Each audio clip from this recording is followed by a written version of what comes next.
নমস্কার, জয়া হোম কিচেনে সকলকে স্বাগত। ডিম দিয়ে তো আমরা নানা রকমের রেসিপি বানিয়ে থাকি, তবে ডিম বেগুনের রেসিপি যদি না বানিয়ে থাকেন তবে এরকমভাবে একবার বানিয়ে নিতে পারেন। এই রেসিপিটি ডিমের অন্যান্য রেসিপির থেকে সম্পূর্ণ আলাদা ও খেতেও হয় অসাধারণ। আমি মিক্সির বাটির মধ্যে নিয়ে নিয়েছি 2 চামচ সর্ষের দানা, 1 চামচ গোটা জিরে আর একটা শুকনো লঙ্কা। এবার ভালোভাবে পেস্ট করে নিয়েছি। কয়েকটা ডিম সেদ্ধ করে তার খোসা ছাড়িয়ে নিয়েছি। এবার ডিমগুলোকে মাঝ বরাবর 2 টুকরো করে কেটে নেব। প্রত্যেকটা ডিমই কেটে নিয়েছি। ওপর থেকে ছড়িয়ে দেব একটু হলুদ। ডিমের গায়ে ভালোভাবে হলুদ মাখিয়ে নেব। ডিমের এই রেসিপিটি সম্পূর্ণই আলাদা, তাই পুরো ভিডিওটি দেখার অনুরোধ রইল ও চ্যানেলটিকে লাইক, শেয়ার, সাবস্ক্রাইব করে চ্যানেলটির পাশে থাকবে। আমি নিয়ে নিয়েছি কয়েক টুকরো বেগুন। বেগুনের গায়েও ভালোভাবে হলুদ মাখিয়ে নেব।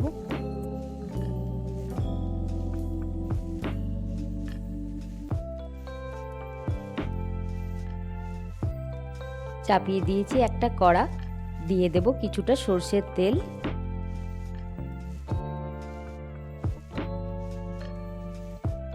তেলটা গরম হয়ে গেছে।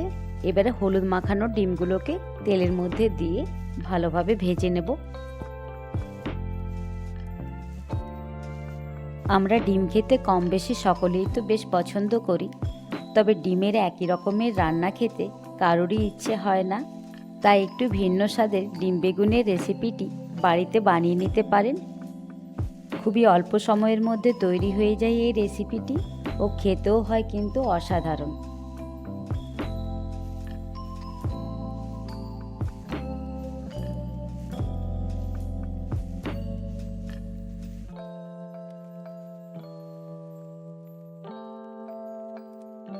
ভাজা হয়ে গেছে, এবার উঠিয়ে নেব আর বাকি ডিমগুলো একই রকমভাবে ভেজে নেব।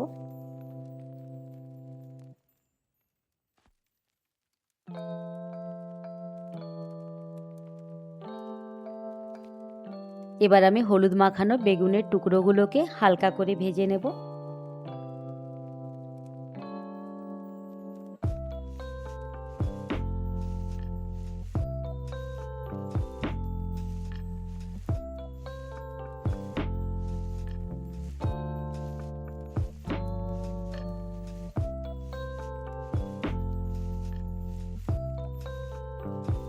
বেগুনগুলোকে আমি হালকা ভেজে নিয়েছি, এবার উঠিয়ে নেব। এবার ওই তেলেই দিয়ে দেব একটু চিনি। চিনিটা একটু লাল করে নিয়ে দিয়ে দেব কেটে রাখা পেঁয়াজ। পেঁয়াজটাকে একটু ভালোভাবে ভেজে নেব।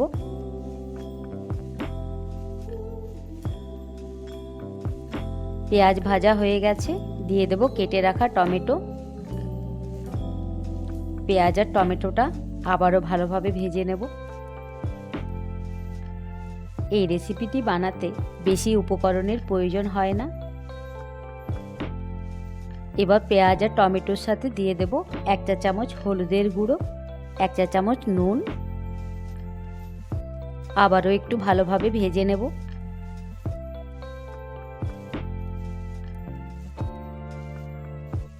টমেটোটা নরম হয়ে গেছে, এবার বেটে রাখা সর্ষের পেস্ট দিয়ে আবারও একটু ভেজে নেব। বেশি ভাজা যাবে না, না হলে সর্ষে কিন্তু তেতো হয়ে যাবে। এবার কালারের জন্য দিয়ে দেব অল্প পরিমাণে কাশ্মীরি মির্চ কালার।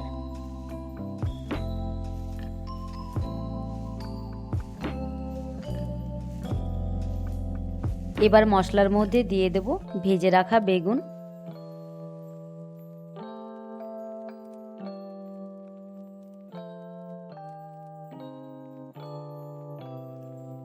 এবার দিয়ে দেব পরিমাণ মতো জল।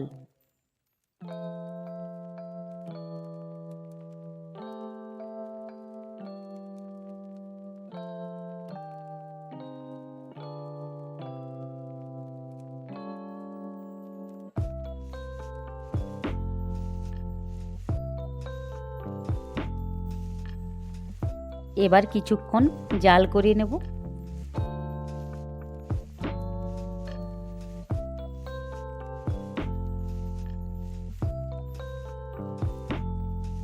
2-1 মিনিট জাল করার পর এবার ভেজে রাখা ডিমগুলোকে ঝোলের মধ্যে দিয়ে দেব।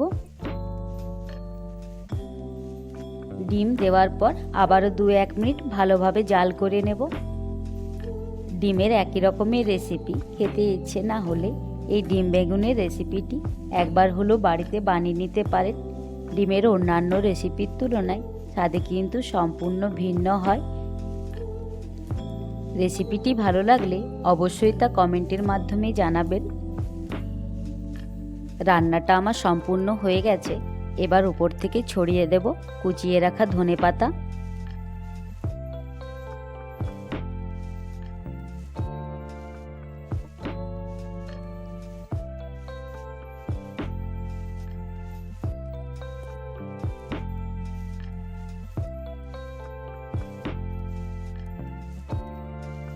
চ্যানেলটিকে লাইক শেয়ার সাবস্ক্রাইব করে চ্যানেলটিকে এগিয়ে যেতে সাহায্য করবেন। ধন্যবাদ সকলকে।